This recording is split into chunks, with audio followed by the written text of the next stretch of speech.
There exists one terrifying statistic that is rarely discussed in glossy magazines or on red carpets. This figure unites names known worldwide, from legendary River Phoenix to brilliant Philip Seymour Hoffman, from charismatic Heath Ledger to talented Cory Monteith. What is this secret that transformed Hollywood's brightest stars into warnings for future generations? The answer lies in the dark corners of the entertainment industry, where the pressure of fame collides with human vulnerability, and talent often becomes the final victim of inner demons. River Phoenix, the first loss of a generation. River Phoenix was born on August 23, 1970, into a family that traveled across America seeking spiritual enlightenment. His childhood was spent in a commune of the religious sect Children of God, which formed his deep understanding of human nature and empathy that became the foundation of his acting talent. His first success came in 1986 with the film Stand By Me, where he played the sensitive Chris Chambers. His performance was so natural that critics immediately began talking about the birth of a new star. Subsequent roles in films like Running on Empty, Oscar nomination, and My Own Private Idaho confirmed his status as one of the most talented actors of his generation.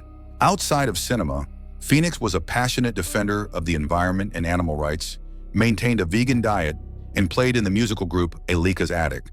However, behind his public image as a healthy person lay a painful drug addiction that began with psychedelic substances in his teenage years. On October 31, 1993, Phoenix visited the nightclub Viper Room in Hollywood, where he consumed a lethal cocktail of cocaine and heroin. Around 1:15 a.m., he collapsed on the sidewalk in convulsions. River Phoenix was pronounced dead at 1:51 a.m. at the hospital. He was only 23 years old. Philip Seymour Hoffman, loss of a master. Philip Seymour Hoffman belonged to that rare breed of actors who could make any character convincing. Born on July 23, 1967, in Fairport, New York, he showed an inclination toward theater from early childhood. At New York State University, he studied theater arts and first tried drugs.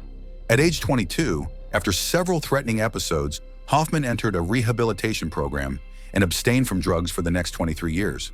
An Oscar winner for his brilliant role as Truman Capote in the film Capote, 2005, he created a gallery of unforgettable characters in films like Magnolia, The Big Lebowski, Doubt, The Master, and The Hunger Games series.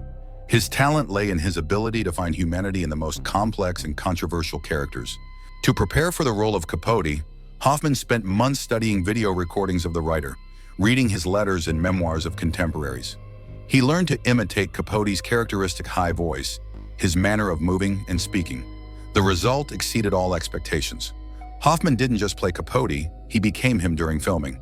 In his personal life, he created a strong family with costume designer Mimi O'Donnell, and they had 3 children. However, in 2012, after nearly a quarter-century of sobriety, Hoffman began using drugs again. Initially, these were prescription drugs and alcohol, but gradually he returned to heroin. On February 2, 2014, writer David Katz found Hoffman dead in his rented apartment in Greenwich Village, New York. The body lay in the bathroom with a needle in his left arm. Nearby were packets of heroin. The autopsy showed that Hoffman died from acute intoxication from heroin, cocaine, benzodiazepine, and amphetamine. He was 46 years old. Heath Ledger, Perfectionism's Price. Heath Andrew Ledger was born on April 4, 1979, in Perth, Australia. At 16, he dropped out of school and moved to Sydney to pursue an acting career. His debut in the film 10 Things I Hate About You, 1999, made him a teenage idol, but Ledger sought more serious roles from the beginning. The real test came with his role in Brokeback Mountain, 2005, where he played cowboy Ennis Del Mar, who falls in love with his colleague. Ledger created one of the most sensitive characters in his career, earning him an Oscar nomination. Ledger was known for his perfectionism and deep immersion in roles. To prepare for the Joker in The Dark Knight, 2008, he spent months studying the psychology of madness, keeping a character diary. This intense creative process, combined with personal problems after his breakup with Michelle Williams, led to insomnia and depression. On January 22, 2008, Ledger was found dead in his New York apartment. He was 28 years old. The autopsy showed he died from accidental poisoning from a combination of prescription drugs, including painkillers, sedatives, and sleeping pills. Cory Monteith, From Hope to Tragedy. Cory Allen Michael Monteith was born on May 11, 1982, in Calgary, Canada, but grew up in Victoria, British Columbia. His childhood was far from idyllic. His parents divorced when he was 7 years old. His teenage years were particularly difficult. At 13, he began experimenting with alcohol and marijuana, quickly moving to harder drugs. By 15, he was regularly using cocaine, ecstasy, and OxyContin. At 19, after another binge that nearly ended in death, Monteith realized he needed help. With his mother's support, he underwent rehabilitation and began slowly rebuilding his life. He earned his high school diploma and decided to try acting. Fortune smiled on him in 2009 when he passed the audition for the role of Finn Hudson in producer Ryan Murphy's new series Glee. The series told the story of a school choir trying to gain popularity among students. The role of a football team quarterback who secretly falls in love with music was perfect for Monteith. Glee became a phenomenon of American television. The series combined drama, comedy, and musical numbers while addressing important social issues. Monteith quickly became one of the viewers' favorite characters. His character Finn Hudson evolved from a stereotypical athlete to a sensitive young man. Particularly important were his relationships with co-star Lea Michele, who played his girlfriend Rachel Berry. Their on-screen relationship grew into real love. Monteith openly talked about his struggle with drugs, becoming a role model for young people. However, fame also brought new stresses. In 2013, after the end of the 4th season of Glee, Monteith began using drugs again. In March 2013, he underwent a month-long rehabilitation course. In July 2013, Monteith flew to Vancouver to visit friends and relatives. On July 13th, when he didn't appear for his scheduled checkout, hotel staff found him dead in bed. The autopsy showed Monteith died from heroin and alcohol poisoning. He was 31 years old. Chris Farley, the comedian who cried inside. Christopher Crocker Farley was born on February 15, 1964, in Madison, Wisconsin, in an Irish Catholic family.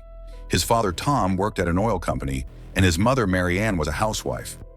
Chris was the third of 5 children and stood out from childhood with his sense of humor and ability to make everyone around him laugh. At Marquette College, he studied theater arts and communications, actively participating in theatrical productions.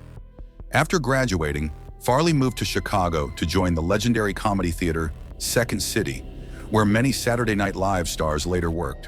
In 1990, Farley joined the Saturday Night Live team, where he created several unforgettable characters, including Matt Foley, the hyperactive motivational speaker who lived in a van down by the river.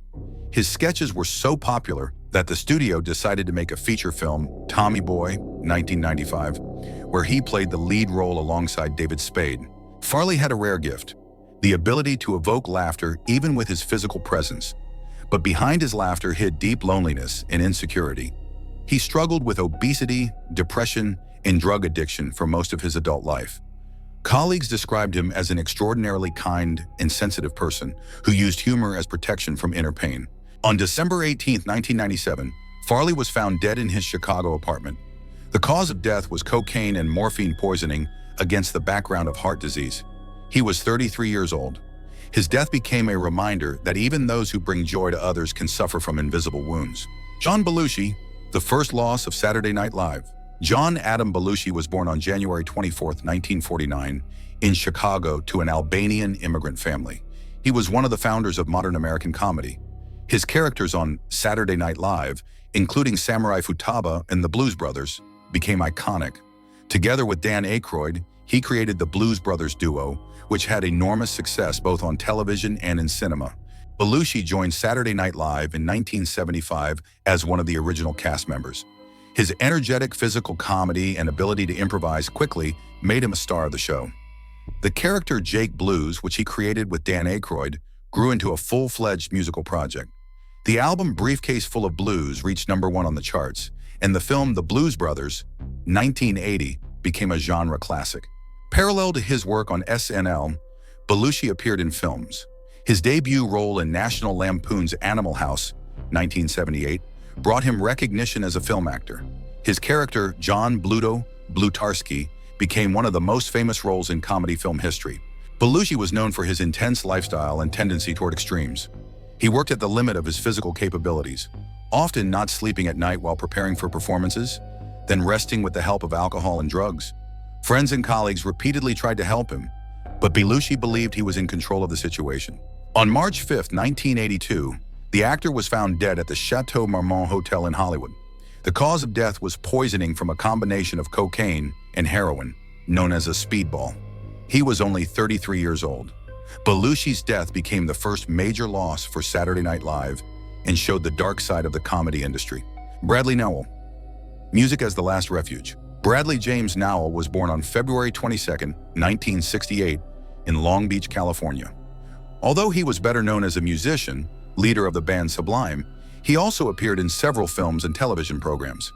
His charisma and talent attracted the attention of film studios, and many saw potential for a big screen star in him. Nowell began playing guitar in childhood and quickly showed musical talent. In 1988, he founded the band Sublime with bassist Eric Wilson and drummer Bud Gaub. The band combined reggae, punk rock, and ska music, creating a unique sound that defined the soundtrack of the 90s. His struggle with heroin addiction was well known in musical circles. Nowell began using drugs as a teenager, but heroin became his main problem in the 1990s. He repeatedly tried to quit drugs, especially after the birth of his son Jacob in 1995, but addiction proved stronger than his will. On May 25, 1996, just 7 weeks before the release of Sublime's debut album, Nowell was found dead in a hotel room in San Francisco. The cause of death was heroin poisoning. He was 28 years old.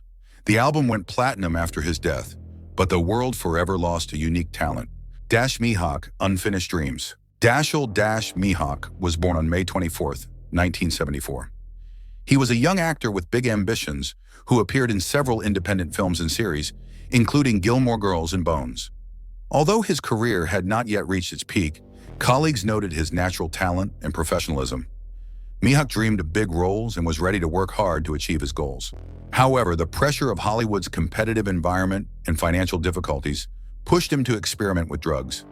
Initially, these were light substances for stress relief, but gradually the addiction deepened. Friends tried to help, but Mihok hid the scale of his problems. On September 14, 2010, the actor was found dead in his Los Angeles apartment. The cause of death was heroin poisoning. He was 36 years old.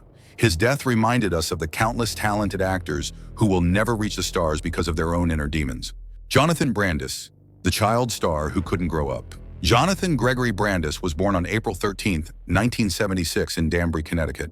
He became famous for his role in the science fiction series seaQuest DSV, 1993 to 1996, where he played Lucas Wallenjak, a young genius hacker. The series had moderate success but made Brandis famous among teenagers. Like many child stars, Brandis struggled with the transition to adult roles. After seaQuest DSV ended, it was difficult for him to find serious roles, and he mostly appeared in B-category horror films and independent projects. Financial problems and professional failures led to depression. Alcohol and drugs became a way to cope with disappointment and the pressure of early success. Brandis began drinking daily and experimenting with prescription drugs. His condition gradually worsened despite attempts by friends and family to help. On November 12, 2003, Brandis hanged himself in his Hollywood apartment. He was 27 years old. In a note left for friends, he apologized for his actions and expressed hope that his death would bring him the peace he couldn't find in life. Donna Plato, The Tragedy of Different Strokes. Dana Michelle Plato was born on November 7, 1964, in McClary, Oklahoma. She played Kimberly Drummond in the popular sitcom Different Strokes, 1978 to 1986, where she was the only white child in an African-American family adopted by a wealthy businessman. The series was extremely popular, but after it ended, Plato struggled to find new roles and transition to adult life. Lack of work and financial problems led to depression and turning to drugs as an escape from reality. In 1991, Plato was arrested for robbing a pharmacy where she tried to obtain prescription drugs. This was the first of a series of arrests for shoplifting and drug possession. Her reputation was destroyed, and opportunities to work in Hollywood practically disappeared. On May 8, 1999, Plato died from an overdose of a combination of Valium and Vicodin at age 34. She left behind a son who grew up without a mother. Her tragedy became a symbol of how childhood fame can become a curse without proper support and guidance. Edward Furlong survived, but scars remain. Edward Walter Furlong was born on August 2, 1977, in Glendale, California. He became a star at age 13 thanks to his role as John Connor in Terminator 2: Judgment Day, 1991. His natural performance alongside Arnold Schwarzenegger brought him worldwide fame and opened doors to Hollywood. However, early fame became a difficult test for the teenager. Without proper support and guidance, Furlong got lost in the adult world. He began using drugs as a teenager, which negatively affected his career and personal life. Despite several attempts to return to cinema, his addiction continued to hinder professional growth. In 2011, Furlong was hospitalized after an overdose, but fortunately survived. This incident became a turning point in his life, and he began a serious struggle with addiction. Although his story could have ended tragically, it shows that even after the deepest fall, recovery is possible. Richard Pryor, the comedian who played with fire. Richard Franklin Lennox. Thomas Pryor III was born on December 1, 1940, in Peoria, Illinois. He was one of the most influential comedians of all time, but his struggle with drugs almost cost him his life repeatedly. Pryor grew up in a brothel run by his grandmother, which shaped his harsh, unvarnished style of humor. His career began in the 1960s in nightclubs, where he initially imitated Bill Cosby's style. However, he gradually developed his own unique voice that spoke openly about racism, drugs, and personal demons. His autobiographical performances were revolutionary for their time. Pryor struggled with drug addiction throughout most of his career. In 1980, he received third-degree burns on 50% of his body while making freebase cocaine, which led to a fire in his house. Officially, this was called an accident, but later Pryor admitted it was a suicide attempt.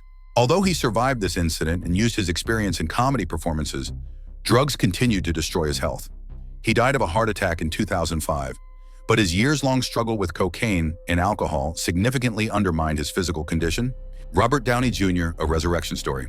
Robert John Downey Jr. was born on April 4, 1965, in New York to filmmaker Robert Downey Sr. and actress Elsie Ford.